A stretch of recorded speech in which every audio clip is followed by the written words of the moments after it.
Labą diena. Pakalbėsime trumpai šuva ir žmogus, kad keliais sakiniais būtų suformuotas jums kaip šunų šeimininkams aiškumas. Pradėkime nuo apibrėžimo, kas yra dresūra.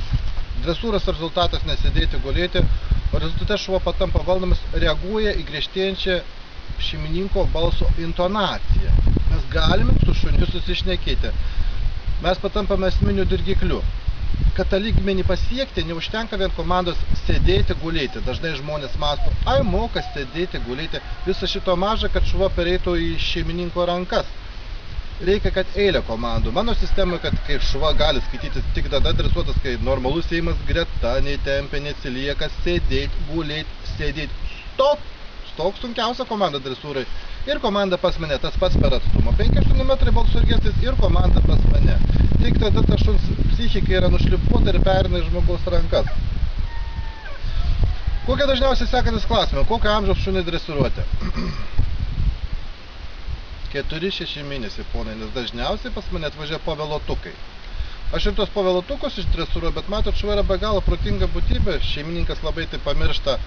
Ir grįžęs namo, žiūri tą patį aplinką ir dažniausiai tas šeimininkas tinginys, nebėra to baisaus dresuruoti ir šuva vėl daro, ką nori, matot.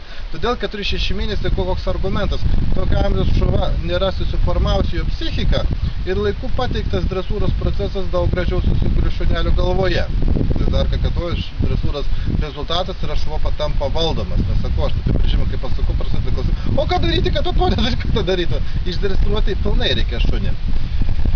Na ir kokie sekantis momentai, žodžiu. Koks yra mitas, baisiausias yra mitas. Teigiamas skatimas, visas internetas pripumpuotas ten su dešrelėm, laksto po tas pievas ir visą kitą. Tačiau atsakykite klausimą, kaip išdresuruoti šunį, jeigu jis yra neėdrus? Nevalgo nieko, gali įsitraukti iš kišenį, nors keptą dešrą rantį. Vat ir to, kaip sakyti, kalba užsibaigia. Na, čia yra, kaip sakyti, potekstė, tik tiek pasakysiu, kad šunį išdresuoti galima, mūsų vedantysis vedlys yra šuns instinktai. Na, kaip sako, tos teorijos jums jau nekrausime ant smegenų. Na ir sekantis momentas yra, kaip... Na, yra tie dresūros metodai, yra, kaip sakyti, dažniausiai domina Vilniaus mieste aikštelės. Būtent mano metodas, kad šunelis atvežamas paliekamas mėnesiui.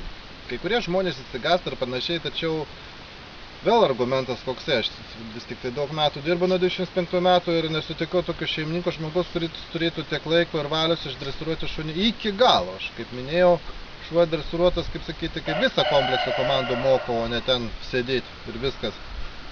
Ir yra kvailas įpratimas manyti, kad ten paskaičiau knygą ir darau, žodžiu. Ašgi negaliu namo pastatyti praskaitęs knygą, negaliu Boeingo vairuoti praskaitęs knygą.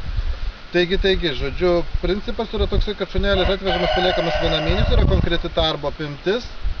Šuva, kaip sakyti, turi tą normalų kontaktą su dresuruotoju ir po mėnesio šeimininkas priima tą rezultatą, apmokamas pats, kaip iš tą darbą pratęsti.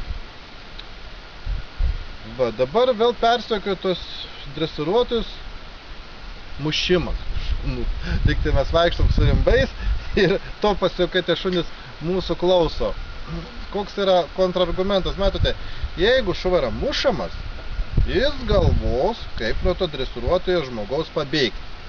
Ir yra komanda pas mane, šeimininkas pats dalyvauja tame procese ir kai aš sakau, Bobika, ateik pas mane, jis džiaugdamasis ateina būtent pas tą dresuruotoją.